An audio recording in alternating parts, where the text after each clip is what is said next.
Imagine walking into a grocery store to find everything but groceries.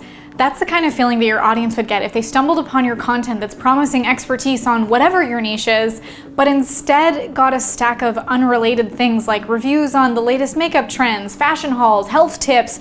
The most successful businesses and content creators already know that to blow up, you have to niche down.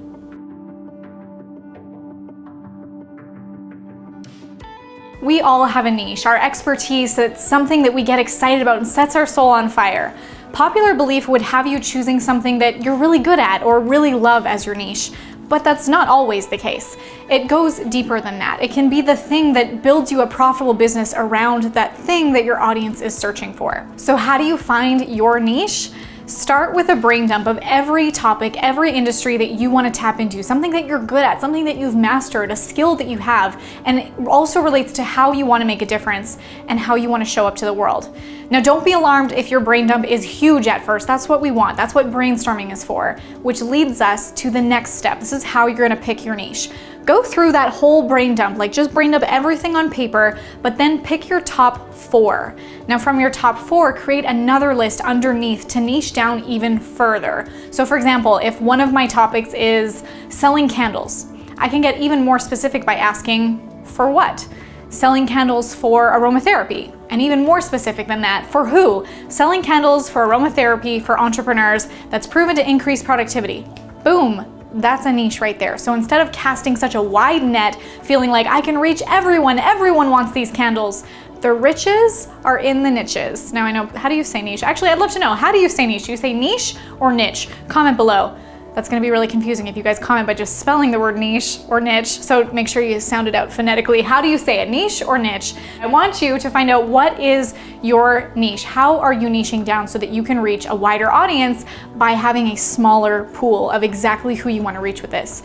And then next up, be polarizing. Stand up for what you believe in and make it clear that you're against the opposite. The best way to build a movement is by showing what you stand for and who you're advocating for, and then also what you're against, what you don't want to be. And this is what's going to create push-pull language. It's going to push the people away that you don't want to work with, and it's going to pull the people to you that are specifically your target demographic. And you might think at first, especially every entrepreneur when they first start, is they think, I want to work with everyone. I want to be the person that can help everyone with everything. But here's the problem with that, is that you can't. If you think that you can help everyone, you will help no one. There's a lot of people out there that they start by saying yes to everything, which also means that they're saying no to something else. So when you're saying yes to something, ask yourself what opportunity you might be turning down. Let me also give you an example of where I needed to create push-pull language. When I first started, I wanted to just do social media for anybody. You have this kind of business, you sell this kind of product, I can do it, I can promote anything.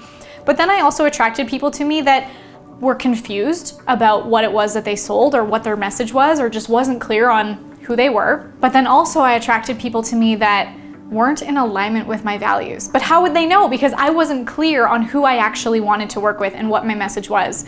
So I attracted people to me that I didn't align with what it was that they had to offer. I actually had someone that came to me saying, I'm a dating coach. And it turned out that they were a how to get women in bed in 30 minutes or less.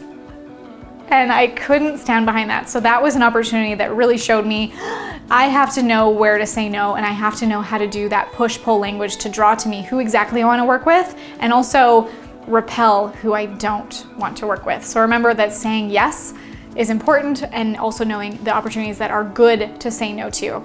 The importance of niching down is that you want to become the top of mind for people when they need a go-to for a topic that they're searching for. You become the expert in this topic, even when they weren't searching for it when they first discovered you, but because they came across your content and you were so polarizing and knowledgeable, they have no other choice but to come to you because they know, like, and trust you. You're top of mind, and which makes you the go-to in your industry. Whenever you talk about your industry, you want to remain in your zone of genius and be consistent. So making sure that you're niche down in also what it is that you provide to your audience, but how you put that message out there. So if you're all over the place, I'm sure you can think of those entrepreneurs or people you follow where it's like all of a sudden they're selling this and then they're selling this, and it's like, where did that come from? It's not in alignment, which makes it really confusing and doesn't help when it comes to someone making the decision to work with them or buy from them because it's sporadic. You don't want to be sporadic. Once you've honed in on your niche and your sub niches, create another list of content that you can come up with within your sub niche. So for example, selling aromatherapy candles for entrepreneurs to increase productivity.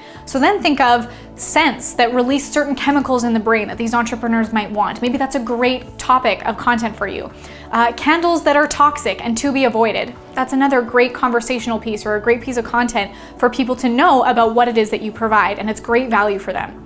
Or another one, candles and productivity. Are they related? Are they? You tell me if that's your niche. I want to know. And that's something that for a viewer or for a potential audience, I want to know, how is it that your product can change my life and give me another benefit on top of just candles that smell good? If that gives me more efficiency and productivity, that certainly changes my life. And I need to know that by the content that you're putting out there. If you can create a lot of content within your niche and your sub niche, you're better able to build a profitable business.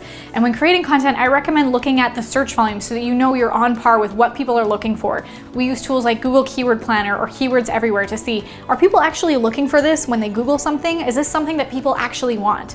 So in this case, because I'm selling aromatherapy candles for entrepreneurs to increase productivity, I would look at the keywords like productivities, entrepreneurs and increasing productivity, and even the benefits of aromatherapy candles. This step is so important because even if your niche is in your zone of genius, you want to be searchable for the audience that you're looking for. And if you don't have an audience, if your audience that you want to reach doesn't know that you're solving a problem that they have, if they don't know the problem, it's not a problem.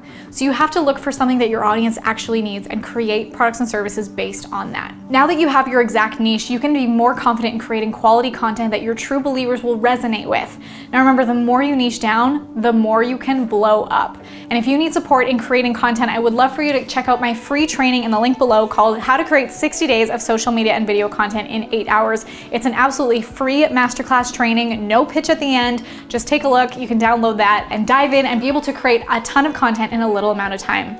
Thanks so much for watching. If you like this video, hit the thumbs up, comment below, and of course subscribe for more weekly videos.